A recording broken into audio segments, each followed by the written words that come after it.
Good morning, Philippines. Ngayon po, mga barangay, mga kababayan, mga kapatid, ay araw ng Miyerkules, January 24, 2024. Magandang paksa po ang gusto nating bigyan ng komento ngayong umaga.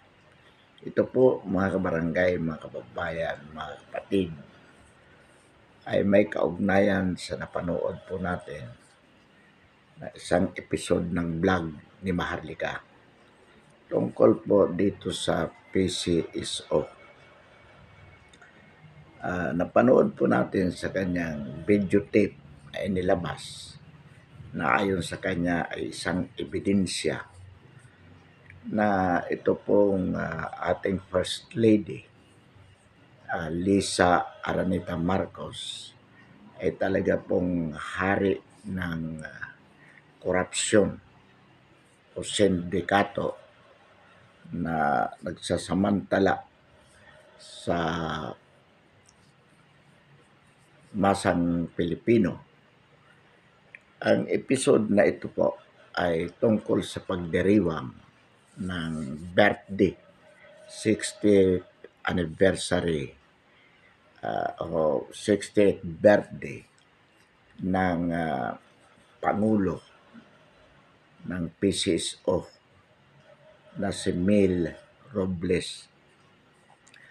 Ang nakakalungkot po, mga kabarangay, mga kababayan, mga kapatid, yung sinabi po ni Lisa Araneta Marcos sa kanyang pagbati kay Mel Robles na di umano sila ay bumabangon upang maging milyonaryo. So, kung mapapanood po natin yung video, hindi po natin masasabi na basta bero ang kanyang bati. Paulit-ulit po na sinabi niya na naroon si Mel Robles para gawin yung gusto nilang maging milyonaryo. Sapagkat naging controversial po itong Mel Robles na ito bilang pinuno o manager ng PCSO. Una po, naging controversial ang di umano may sa isang pagtama mayroong 400 mahigit na tumama sa isang numero, which is mathematically impossible. Sa isang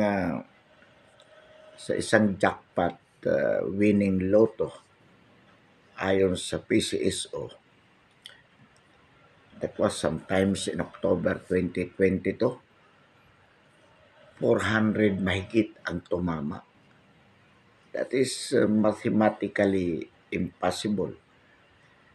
Ito namang huli, ayon sa balibalita, yung tumama ay tao nila ni Mel Robles na yan. Ibig sabihin, lumalabas at ito naman ay inamin sa di umano na yung kanilang ipinakitang nanalo ay fictitious picture. Kumbaga, inedit lang sa computer. Mahigit kalahating bilyon ang pinanalunan. Ngunit, ayon sa balita, pinalabas lamang na may nanalo upang sila ang mag-claim ng jackpot prize na yon. At ayon pa rin kay Maharlika, nag-imbestiga na dito po si Senator Tolpo, si Senator Pimentel.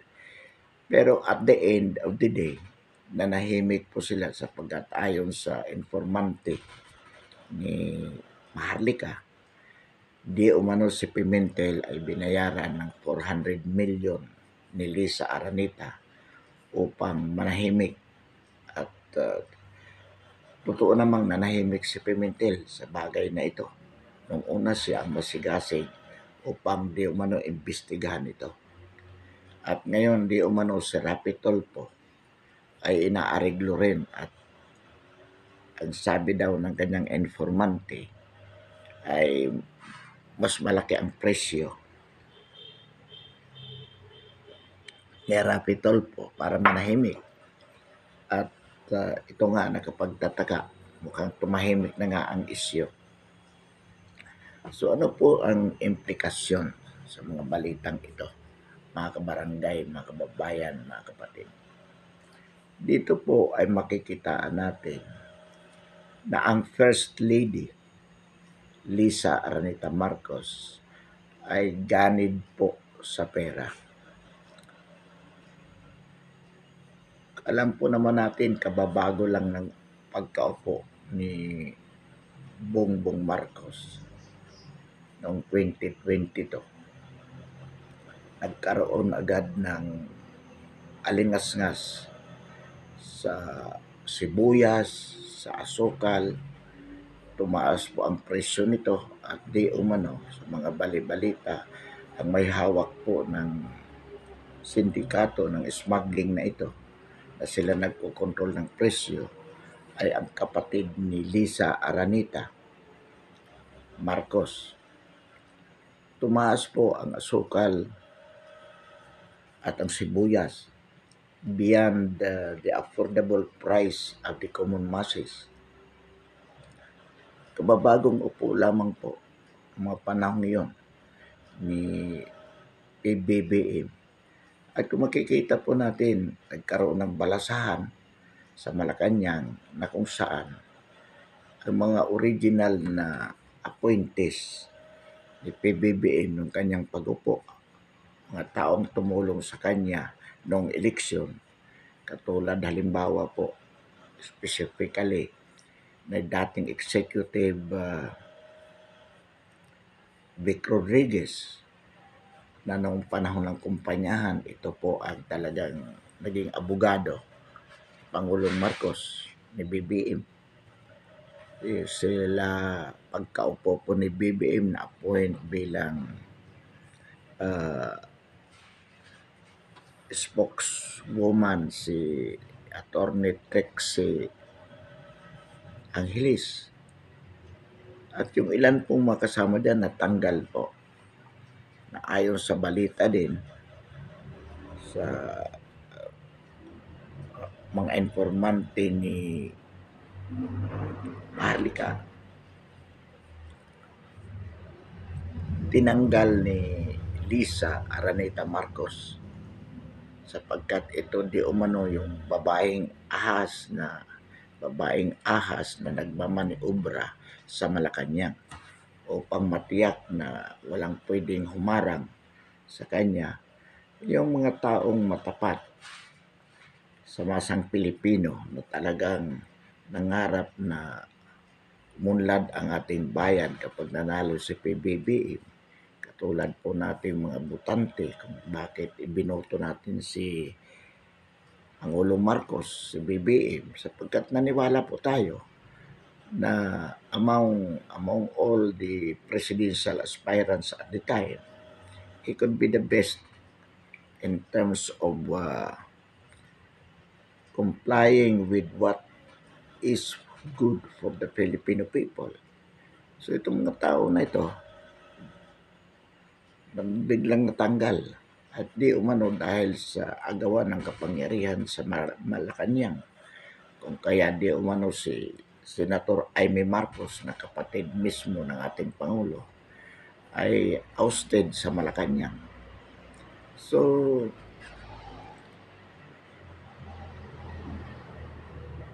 at ang sinasabi pa nga po ni Maharlika dyan, itong kontraktor na may hawak dito sa online loto na ito, ibig sabihin ito yung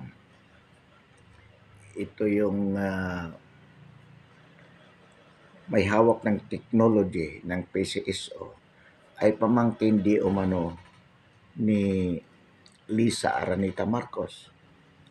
Kung kaya itong winning mayroon pong winning bidder dyan. Ang sabi daw, kung hindi umurong, isusumbong sila kay Lisa Araneta Marcos. Mga kabarangay, mga kababayan, mga kapatid, nakakalungkot po. Sapagkat habang naghihikahos ang masang Pilipino, ang nasa Malacanang naman po sa pangunguna ng unang ginang sa katauhan ni Lisa Araneta Marcos ay walang ginawa kundi magpayaman. Ito po yung sinasabi ni Maharlika. At mukhang totoo naman po sapagkat kung wala po itong tunay na informante na nagbibigay sa kanya ng mga informasyon, paano makalabas yung tape na yun? Yung videotape na yun na kung saan narinig nga natin si Lisa Araneta Marcos na sila ay babangon upang maging milyonaryo. At ang tanong po dyan, mga kabarangay, mga kababayan, mga kapatid, birthday party ng isang empleyado ng pamahalaan sa ilalim ng Marcos administration. Bakit kailangan po sa Malacanang ganapin? Bakit kailangan sa Malacanang ganapin ang pagdiriwang ng kanyang birthday? Kung ito po ay membro ng First Family, halimbawa si Pangulong Marcos mismo ang may birthday, si Lisa Araneta Marcos o sino man sa mga anak niya, baka maintindihan pa po natin yan sapagkat Malacanang is the official residence of the sitting president. So pwede po natin maintindihan yan. Ngunit sa isang empleyado katulad ng isang Mel Robles na magdiriwang ng birthday, bakit gaganapin sa Malacanang? Isa lang po ang ibig sabihin niyan, mga kabarangay, mga kababayan, mga kapatid. Ito pong si Mel Robles, napakalapit kay Lisa Araneta Marcos sapagkat ito po ang kanyang bagman. Ang opisina po na kumbaga the best na gatasan ng isang corrupt official ang PCSO po. So no doubt kung bakit inilagay ni Lisa Araneta Marcos si Mel Robles na yan. At ayon nga po sa kay Maharlika, ito pong Mel Robles na ito ay napakayaman na po. Napakayaman na po. Kumbaga, ilang taon pa lang, 2 taon pa lang na nanunungkulan si Pangulong Marcos, yung mga tauhan niya, yumayaman na po. Mayaman na po, ayon kay Maharlika. At ang nakakalungkot dito, habang sila ay nagpapayaman o lalong yumayaman, katulad ng sinasabi ng unang ginang, na babangon sila upang maging milyonaryo, ay talaga po namang nakakalungkot yan sapagkat alam po naman natin na sa kasalukuyan, higit lalo ang maraming nagdurusa sa kahirapan na dapat ito ang tinutugunan ng Administrasyon Marcos. Kaya po mga kabarangay, mga kababayan, mga kapatid, inaanyayahan po natin ang ating mga kababayan, tayo lahat po na maging vigilante, maging mapanuri sa mga nangyayari, lalong-lalo na po sa national government. Tingnan po natin, kumbaga, bigyan natin ng sapat na atensyon ang mga kaganapan sa ating bayan, lalo na po ang pamamaraan ng paglilingkod ng kasalukuyang Pangulo. At kung ano man po ang ating maobserbahan, gamitin po natin ang social media upang maiparating sa masang Pilipino ang katotohanan. Hindi po ito basta paninira lamang. At pakinggan po natin, inaanyayahan natin ang lahat at pakinggan itong mga vlog ni Maharlika. Tayo po, pinipilit po natin na ang ating mga kababayan ay maging cooperative sa pamahalaan. Tayo po ay naninindigan doon sa prinsipyo na dapat ang mga mamamayan ay gumalang sa mga opisyalis ng bayan, na dapat sa halip na kontra ng kontra, dapat po makipagtulungan tayo. Yan po ang ating prinsipyong pinaninindigan at itinuturo. Ngunit hindi nangangahulugan na pababayaan po natin kung may kasamaan na ginagawa ang mga nasa gobyerno. Hindi po tama na manahimik na lamang tayo at hayaan natin sila na tayo ay patuloy na pagsamantalahan. Public office is a public trust. At ang mga opisyalis ng bayan, they are but public servants. They are there to serve us. Hindi po naro para magpayaman. Hindi po. Sila ay nilagay natin sa kanilang katungkulan, sa paniniwala na sila po ay tapat na maglilingkod sa sambayan ng Pilipino. Ngunit kung sila po ang dahilan kung bakit tayo ay patuloy na magdurusa sa kahirapan, nararapat po mga kabarangay, mga kababayan, mga kapatid, na sila po ay ating patalsikin sa kanilang kinalalagyan, sapagkat tayo po ang naglagay sa kanila. Hindi sila mapupunta dyan kung hindi po natin pinagkatiwalaan ng ating boto. So kung si Lisa Araneta Marcos ay ang puno mismo ng sindikato na ito, dapat lamang po maalis sila sa Malacanang. Dapat lamang po patalsikin sila.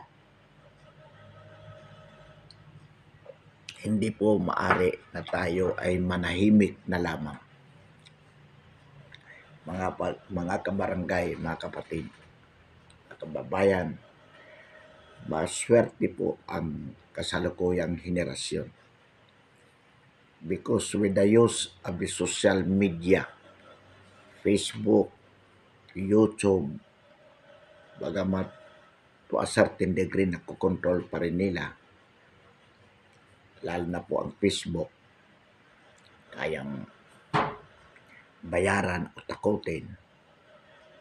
Pero kahit papaano po, yung mga maliliit na nagbabahagi ng mga katotohanan sa social media na katulad po natin, hindi na po napapansin yan.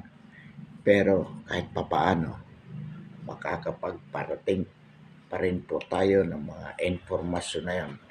Pwede po natin ipakalat, i-share yung ating naririnig sa mga tao na mayroong mga inside informations. Kasi dito lang po natin makikita kung ano talaga ang tunay na kaganapan sa loob ng Malacanang. Wala naman po tayong source. Hindi tayo pwedeng umasa sa stream media na yan. Nababayaran po yan. Kumbaga, takot yan maglabas ng totoo sapagkat baka sila ay gipitin, ipahinto yung kanilang operasyon. So itong social media, itong stream media katulad po ng mga established newspapers, established networks, JMA, so forth and so on. Hindi po yan maglalabas ng katotohanan. Tingnan po natin mga kabarangay, mga kababayan, mga kapatid. Palibhasa ang SMNI na pag-aari ng Kingdom of God ni Pastor Kibuloy ay naglalabas ng mga impormasyon na totoo, lalo na tungkol sa ating pamahalaan, ay pinilit na ipasara at pilit na kinakasuhan ang mga taong nasa likod nito, katulad nila Lauren Badoy, ka Eric Silis, Pastor Kibuloy, ginigipit po ng Administrasyong Marcos. Bakit? Sapagkat ito po lamang ang radio network na nagpapalabas ng kung ano talaga ang totoo na nagaganap sa ating pamahalaan. Kaya dapat po ang sambayanan mismo ang maging mapanuri sa pamamagitan po ng tamang paggamit ng social media network. Ito po ay hindi nakokontrol ni Lisa Aranita Marcos. Nakakalungkot nga po, may napanood tayong episode kay Maharlika pa rin, na noong December 9 ng nakaraan, 2023, meron isang empleyado, mataas ang katungkulan, nasa purchasing yata ito sa PPA, na kung saan pinilit ng manager ng PPA, ng Philippine Port Authority, na gumawa ng mga illegal. Itong empleyado na ito hindi nakayanan sa ang presyo, ayaw permahan daw yung mga papeles na may kaugnayan sa mga anomalous purchases. Nagtangka po itong magpakamatay. Itong babae na ito, naglaslas ng pulso no December 9, magpapasko. Pagkatapos na ito ay ipatawag ng manager.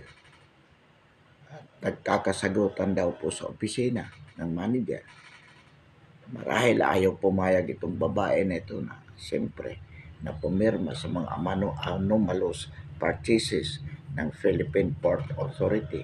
Paglabas sa kanyang opisina o paglabas sa opisina ng manager, nag-iiyak, nagpunta doon sa kanyang opisina at doon, mabuti na lamang po ayon sa informante ni Marlica na nabuhay itong babae na nag-agapan, nadala sa ospital. Imagine, December 9, magpapasko, maglalaslas ang isang empleyado ng gobyerno, magpapakamatay dahil lamang sa nangyayaring kaganapan o sa isang ahensya ng pamahalaan. At yan po ay nangyayari ayon sa impormasyon ni Maharlika. Dahil inuutusan ni Lisa Aranita Marcos, itong kanyang mga bagmin, inilagay, pinakalat sa iba't ibang ahensya na malakas pagkakitaan. So pipilitin nila na mangurakot. At ang masama po dito, yung pangkaraniwang empleyado na maliliit, inuutusan. Kaya pag nabulyaso po o pag nalaman yan na bulgar, ang ipakukulong itong empleyado na to, sila libre. Sapagkat sasabihin na pumirma lang kami dyan. Dahil ang akala namin, tama yan. Hindi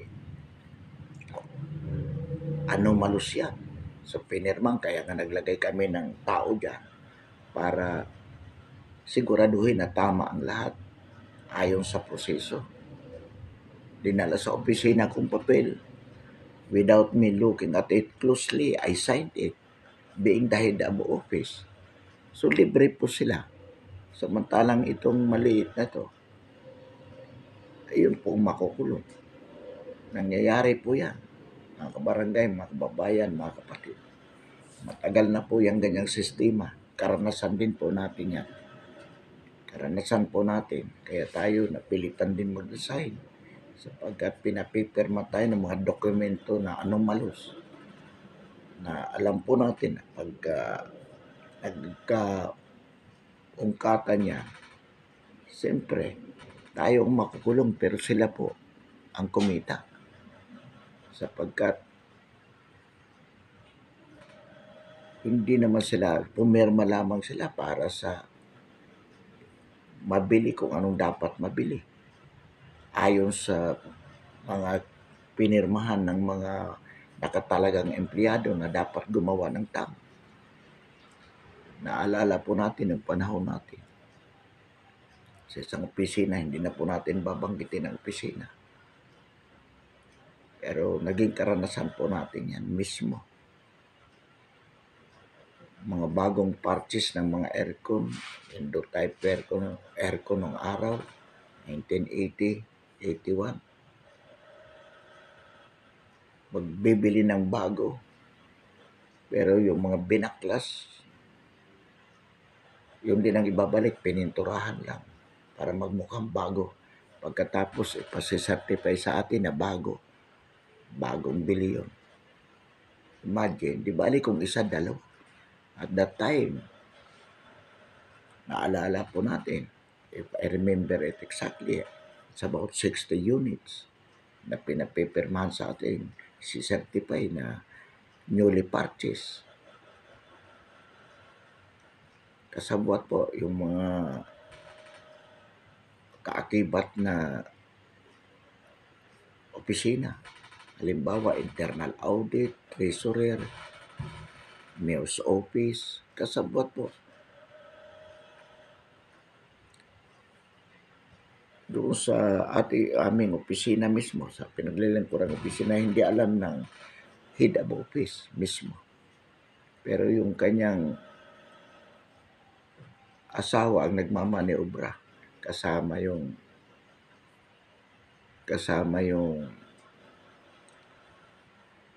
head ng general services na mismo yun yung ating immediate boss na siya naman nag-uutos sa atin na gawin ito. Pag hindi mo ginawa, galit sa iyo. Kung mahina-hina ka, talagang mapapapayag ka sapagkat tatanggalin ka sa trabaho. So minabuti po natin, mag-resign na lamang. So nangyari po yan, mga kabarangay, mga kababayan, mga kapatid.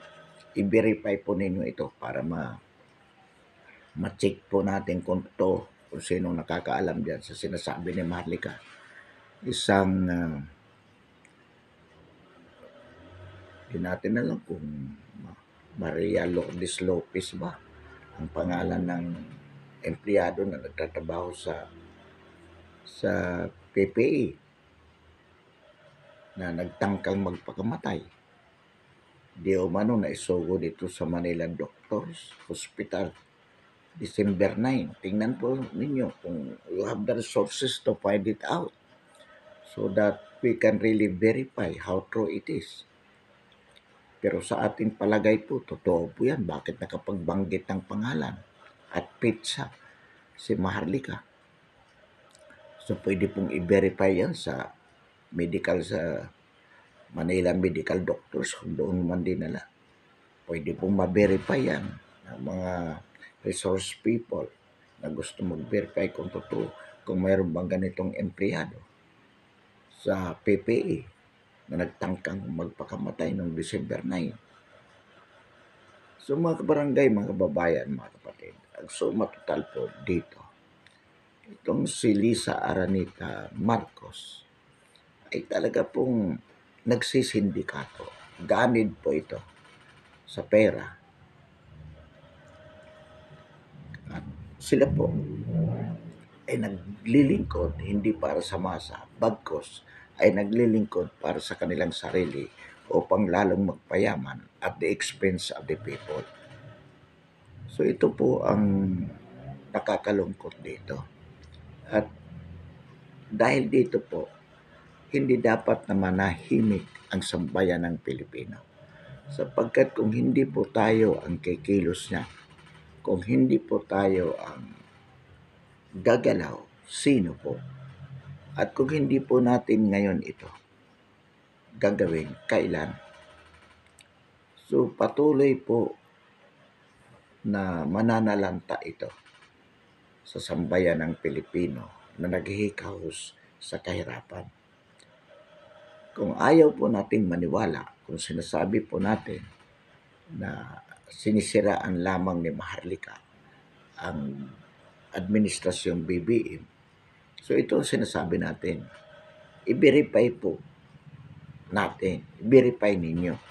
Those who have the capacity to verify itong mga facts na ito na sinasabi ni Maharlika para mapatunayan natin. At kung mapapatunayan po yan, may katungkulan po tayo na kumilos. Lalo na po yung mga nasa pamahalaan na mayroong mga position na talagang nakatuon sa ganitong tungkulin. Yung tingnan, habulin ang mga nagsasamantala sa sambayan ng Pilipino.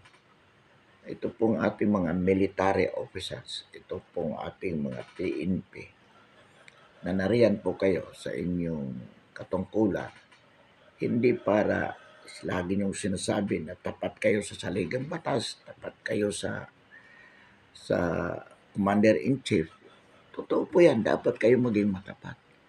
Ngunit higit kanino man, ang pinaglilingkuran po natin dito, ang sambayan ng Pilipino.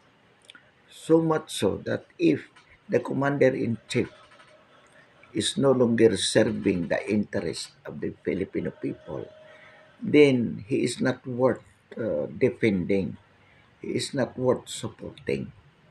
Kasi kaya natin siya sinusuportahan as the Commander-in-Chief, as the Chief Executive, on the premise that he is serving the best interest of the Filipino people as President, as Chief Executive, as Commander-in-Chief. Pero kung hindi po siya naglilingkod sa tunay na interes ng sambayan ng Pilipino, sapagkat under siya ng kanyang asawa na masyadong ganid sa pera, dapat po yung Pangulo na yan mapatalsik sa lalong madaling panahon nang sa gayon po mahinto ang pagsasamantala sa sambayan ng Pilipino. Hindi po tayo nag-uudyok ng pag-aalsa for the sake of ousting the President. Ang sinasabi po natin, what should be the proper course to do, the proper way of saving the true interest of the Filipino people. If the administration, the incumbent president, is not serving the Filipino people, then it is worth ousting. Bakit po? Sapagkat we owe to the Filipino people. Men in uniform are there to serve the Filipino people, not to serve the government officials who are not serving the true interest of the Filipino people. So, hindi po bawal yan. Ang bawal po, yung katulad ng ginagawa ng CPP-NPA, para patalsikin lang for the sake of ousting, para silang mag-take over sa gobyerno for their own interest. Yan po ang bawal. So, ang panawagan po natin sa bawat Pilipino, ang Pilipinas daw ang large user, one of the largest user ng internet technology, ng Facebook na yan. So, ang problema lang, nagagamit ito sa pagmamarites ng walang kwenta. Samantalang kung magagamit natin ang technology na ito upang bantayan ang gobyerno,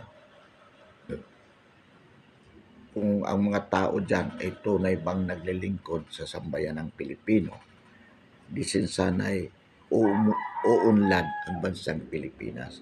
So ito po ang ating panawagan sa ating mga kababayan. Na sana po maging vigilante tayo kung ano ang nangyayari sa ating pamahalaan, be it a national government, a local government unit, or a barangay, especially po yung barangay unit. Alam po natin maraming talaga namang mga tiwalang official sa pamahalaan. But then, ito pong social media, gamitin po natin mga kababayan. Tayo pong maliliit na mamamayan, ang tunay na dapat magmalasakit, dapat maging vigilante kung ito bang nasa pamahalaan ay tunay na naglilingkod sa interes ng sambayanan. At inuulit po natin, paulit-ulit natin itong sinasabi that we are lucky with the use of internet technology kung magagamit po natin sa tama. Kaya kailangan po gamitin natin ito as a tool to disseminate informations. Informasyon po na tunay na makakatulong, tunay na magbibigay ng kaunlaran sa sambayan ng Pilipino. Muli po yung ating paanyaya, pakinggan po natin ang sinasabi ni Maharlika sapagkat mukha po talaga na mayroon siyang mga informante na nasa loob mismo ng Malacanang, sa loob mismo ng government agencies na itong mga tao na ito nagtunay na nagmamalasakit sa interes ng bayan. Kaya yung mga informasyon ay pinadadala nila kay Maharlika para malaman. At hindi lamang po, mayroon pa rin namang iba katulad ni General Macanas na ang huling balita nga natin tungkol sa kanya dinimanda mismo. Ang nakakalungkot mismo itong si Acorda. PNP chief ang nagdemanda. Itong si Acorda sa sobrang pagsisip-sip kay BBM at kay Lisa Araneta Marcos, nag-file ng kaso labang kay General Macanas. Na itong si General Macanas ay nagpapakalat din ng mga sinasabi ni Maharlika at meron na rin po siyang mga informante lalo na sa hanay ng PNP at hanay ng armed forces. At para mapigilan yan, itong si Acorda na masyadong sip-sip, dapat umalis ka dyan, General Acorda. Sa halip na encourage mo yung mga kababayan natin na nagsisiwalat ng mga